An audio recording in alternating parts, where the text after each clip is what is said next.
welcome to episode 4 of the Sports Roast. I am your host, Greg Cappuccino. And didn't fire out an episode last night because I had a fantasy baseball draft. And if you know anything about the MCU, Marvel Universe, you know what they did yesterday. You know why I didn't do anything yesterday before my draft, because I'll just let you look up what Marvel did. Anyway, I'm gonna make this a quick one. I think I want to watch some Sweet 16 games. It's currently 8 p.m. where I am, so let's get to it. I don't know how long this episode will be, but I got some stuff to talk about. Get into basketball, some more basketball, a little bit of baseball, a little bit of quarterback, and then some soccer. Alright, so let's get right to it. March Madness, Sweet 16 is here. These are, for the YouTube audience, these are the 16 teams that are left that remain right now. Bama is playing BYU, and Florida and Maryland just tipped off a little while ago. So I assume none of you will be watching this when it's first posted. That's fine. That's cool. I'm good with it. But please watch it. Do what you got to do to get more of me. I'm on all of the main social media platforms and all of the popular podcast spots. So 16 teams left. Obviously, the two favorites are still the Gators and the Duke Blue Devils. All 4 1 seeds are still alive. So, speaking of still alive, before I get into what I really want to talk about, let's get into Dan Hurley. Dan Hurley, back-to-back defending champion, UConn coach, the hothead of all hotheads. Thought he was likable. I saw an interview with him right around. He was either still in consideration for the Laker job, or it was right after he turned that down or whatever. But I thought he was likable, and I know he's a little crazy on the sideline. But what he did in the moments after his loss to Florida, where he's talking to the Baylor players, saying, meaning the refs, hope they don't do that like they did to us, hope they don't fuck you. So, big sore loser after winning 2 championships. I don't know what he is complaining about. Listen, he had his time in the sun. He was, potentially going to coach the second best player ever in Luka Doncic. No, but he was potentially going to coach the Lakers. He was in demand. And then, so he did that. He did that little, the little quip about the refs and felt like he got cheated against the 1 seed Florida. But what he did after that is he was playing it off like he was good with the loss, that he can have an actual offseason now, a normal offseason, not a championship offseason. He doesn't have to throw at the first pitch. He doesn't have to be at all these events now. Like, come on, man. Like, just take the loss. Take the loss. You weren't going to win 3, 4, 5 in a row. Like, it's just not realistic in today's college, atmosphere, in today's college system and everything, which I want to get into next. So Hurley, take a walk. You're weird. You're not likable. Your teams were good. They weren't special. You were the best at the NIL game, which seems to be a trend now. If you're the best at the stupid transfer portal, mostly stupid. I'm not totally anti it, but I've soured a little bit on it, just because it's really ruining college basketball, the tournament, which is my favorite time of year. Really no upsets. At least none that came out of nowhere. Like the Northern Iowa, who would they be? Like Kansas and UMBC knocking off that UVA team. I think those days are gone. Everyone knew Drake was good. I told you Drake was good a month ago. And then the Arkansas, it's Calipari, and Patino's team the Red Storm couldn't hit free throws or 3-pointers. They weren't lasting long, and they scheduled no one. St. John's resume was not good, if you really look at it. So there was really one good finish. That was the Maryland game. That was a great game, great finish. People are complaining he traveled, but whatever. And that's NIL. These mid-majors, these smaller schools, Illinois, Chicago, whoever the Sister Jean school was, Illinois, Chicago, whoever they were, that doesn't really exist, because if there's a good freshman or sophomore in one of these smaller schools, the bigger schools are calling to scoop them up because they can pay them now, and it's really clamping down on the fun in the men's tournament. The women's tournament's still great, still good. I'll get into that in a second. But if you don't think it's a big deal, I'll give you two little facts, two little quips. The portal opened about 3 days ago, and 1,200 kids entered it. Clemson basketball, I don't believe they have a kid on the roster. Clark Kellogg picked them in his Final Four. Clemson beat Duke this year, and they don't have anyone left on the roster. That Miami team that made the Final Four with Larrañaga, 8 kids left after that Final Four, and it's just a different world. People call it the Wild Wild West. I won't go that far. It's a different world. It's what it is, but it's killing the tournament. It's killing the fun, kind of. I did say you want a Drake in the Final Four, but you want the other 3 teams to be kind of blue bloodish, or at least very good, like a Purdue or in Houston, a school that's been there consistently over the past 5 years, maybe longer. And then the other little doodad, I'm a North Carolina fan. LSU, say what you will about me. You know who you are. Yeah, I have 2 schools. I don't give a shit. Couldn't get into UNC, so I ride with my school. But the other school on the court I root for is UNC. Elliot Cadeau, one of their starters in the starters in the backcourt.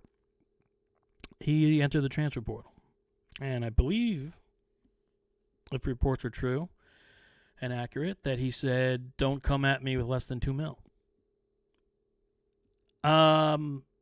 Elliot Cadeau, you weren't good when we signed you. You weren't good when we played you. So don't let the portal hit you where the good Lord split you. Portal news. But this is a fact of life.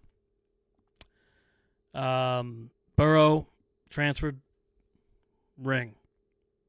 Ohio State got all these guys paid a lot of money, $20 million at least. Got a ring. UConn got a bunch of guys together, threw it together. Hurley did well before he became a little UConn crybaby. Won a ring. It works. Look, it's LSU baseball, LSU women's basketball, NIL, and the portal helped my alma mater, my school, who I love, win multiple championships. Gymnastics, Angel Reese, Paul Skeens. So, these are household names now. So I'll never complain about it. Does it need some regulation? Maybe.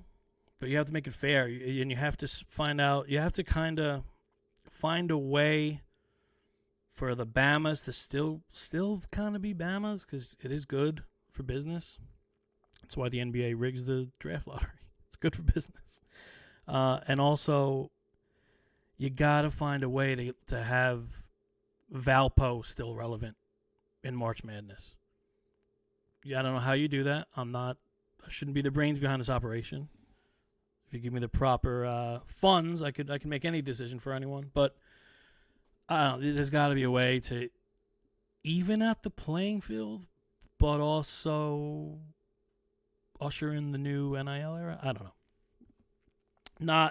It's above my pay grade for now. But again, if anyone wants to open their wallets, I'm right here, baby. My Venmo, easy to find. So yeah, that is a little men's side, little bit of the men's side on the bracket, but heartbreaking news on the women's side of the bracket. Juju Watkins tears her ACL, and you feel for her because she's so good for the game. She's got a great attitude, good head on her shoulders, great player. She's going to break every record laid out in front of her, and she brought USC back from the dead from the Lisa Leslie days, and before that they were a powerhouse. It's good to see UCLA and USC back, and on the big show, back in the big leagues. So feel for her. I wish a speedy recovery, and I hope she doesn't miss a beat because she's great. But listen, Paige Beckers, who ultimately USC will run into, I believe, in the Elite Eight, if everything goes as planned. Paige Beckers tore either the same knee twice or both knees, and she's going to be the number one pick.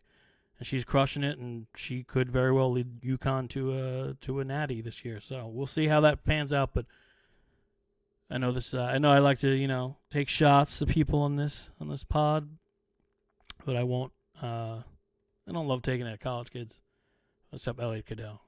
Elliot Cadeau. Don't let the portal door hit you, where the good Lord split you. So yeah, Juju, get well soon, get better. And let's go and break those records next year and after that.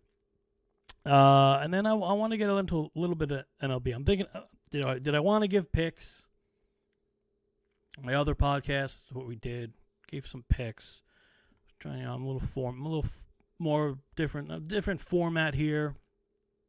I'm not so heavy on the gambling here. But fuck it, if you want it, Phillies over the Royals in 5, boom. That's my World Series. Even though if the Dodgers stay healthy, no one's beating them. But let's make it a little interesting. Phillies over the Royals in 5. But if everyone stays healthy and everything goes as planned,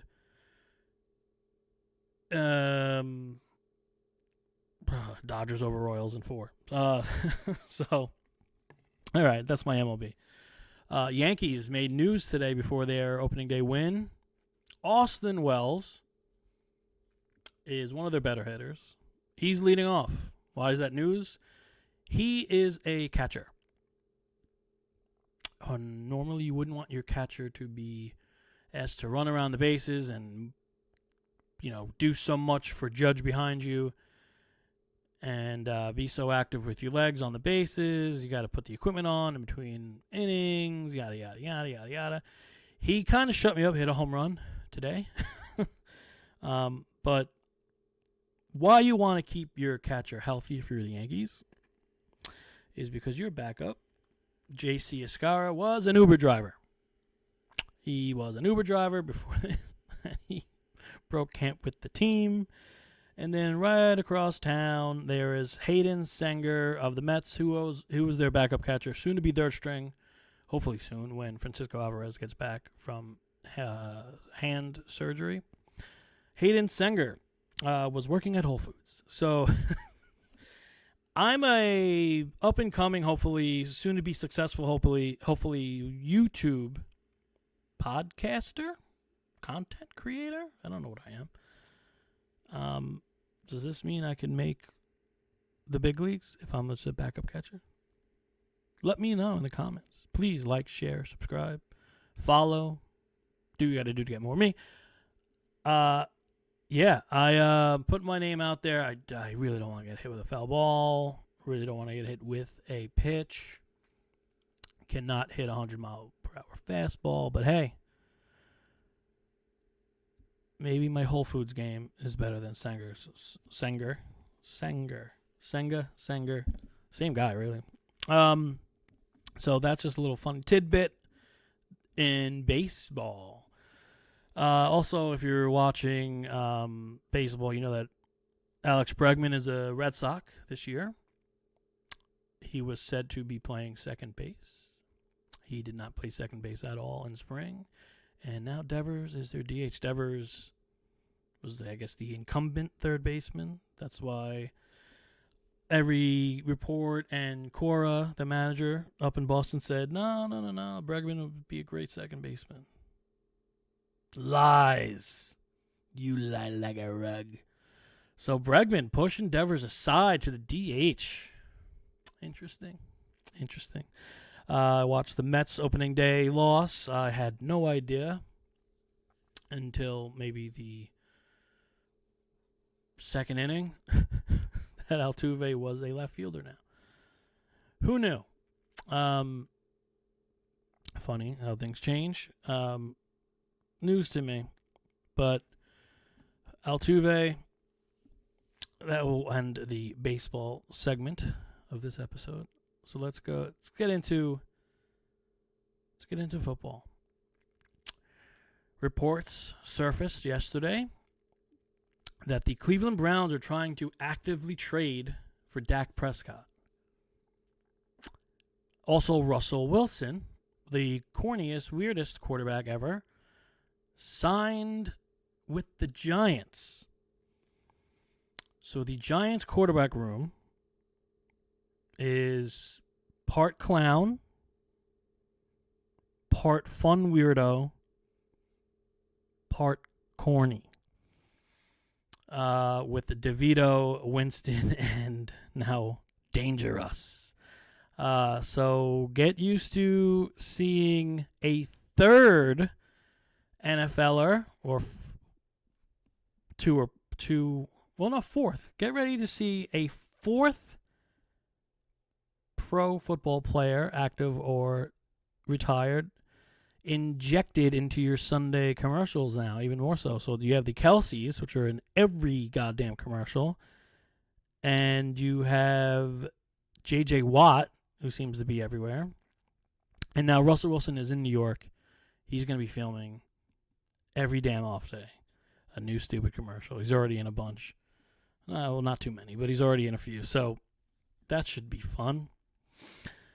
Anyway, hopefully he can get the ball to my boy Neighbors. And if they're going to draft Hunter from Colorado, the Giants will have weapons. And I like Tracy, their running back.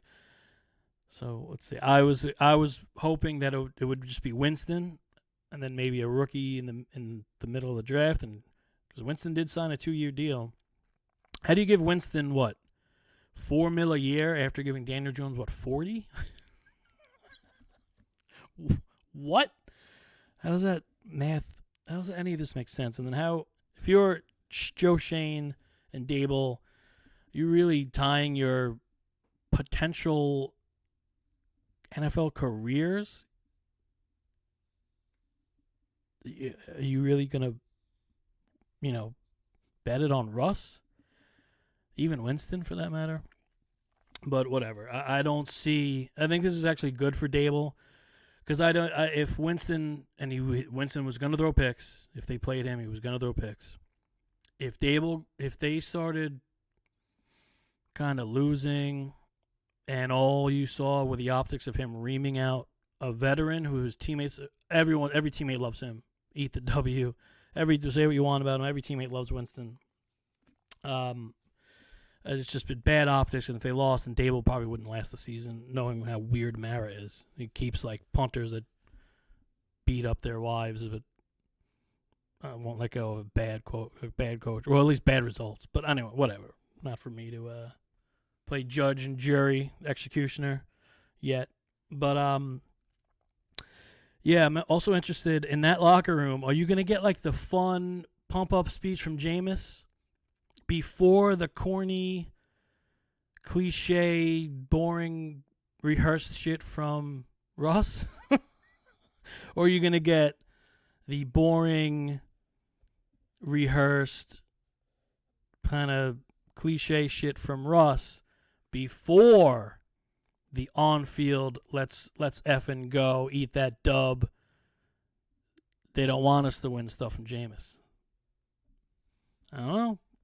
A lot of cooks in that kitchen. But it should be interesting. Now, the Browns stuff with Dak, while I bring up Russ, is does Rodgers, if that goes through and Dak is a Brown, does Rodgers go to the Cowboys? How does that work? Interesting stuff here. A couple of things, and I'm out of here so I can watch some basketball. Jimmy Butler made his return to Miami. I watched on TNT. Watched until it became unwatchable.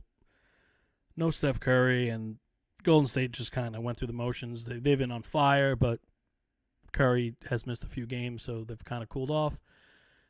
Jimmy struggled early, but then he picked it up in the third for Golden State.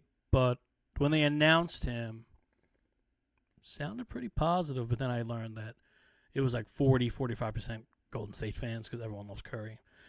So I guess he was booed when he touched the ball, but whatever. They had good times there, and whatever. He deserved better. It ends ugly with Pat Riley, and you could say it ends ugly with Jimmy most of the time, but it doesn't end well with Pat Riley with guys either. So whatever. That's just my 2 cents on it. That's over finally. He did it. He waved to the crowd. He appreciated the crowd. Yada, yada, yada.